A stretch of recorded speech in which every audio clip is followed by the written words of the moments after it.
40 dana.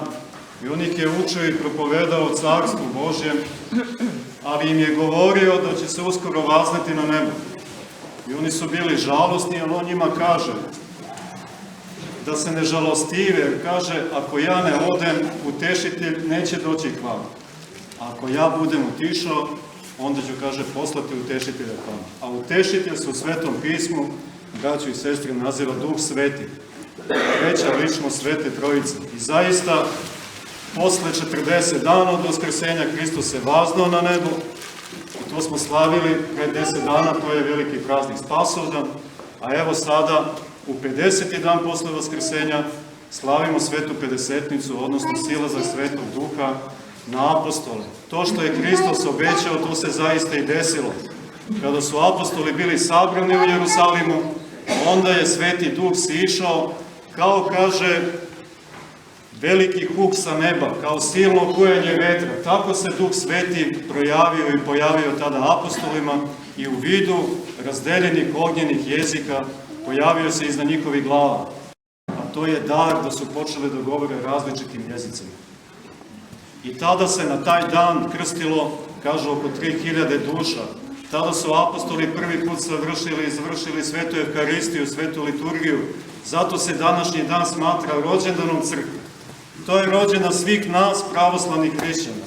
Zato što smo se mi krstili i na krštenju dobili smo Duha Svetoga.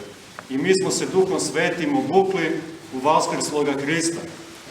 Šta za nas znači ovaj praznik, braćo i sestre? Kao što je Duh Sveti sišao na učenike njegove i dao im različite darove, tako Duh Sveti silazi i na nas i daje nam različite darove. A najvažniji darovi koji nam Duh Sveti daje, to su ljubav i to je zajedništvo, braćo i sestre. Duh Sveti nas sabira ovde u crkvi, on čini da ovde na liturgiji svi zajedno budemo i da se svi u jedinstvu i u slozi molimo Bogu. Duh Sveti čini jedinstvo u crkvi. On nas skuplja ovde sve kako bismo se spašavali, kako bismo se molili Bogu. Crkva jesu ljudi koji se ovde skupljaju. Crkva je telo Hristovo. Duh Sveti nas sabira da budemo svi ovde zajedno, da budemo jednodušni i jedno u veri.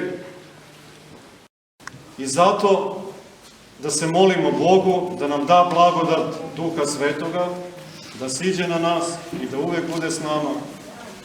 Jer Duh Sveti se ne daje, braćo i sestre, samo duhovnicima ili samo vladikama ili samo nama sveštenicima, nego svima vernima se daje Duh Sveti.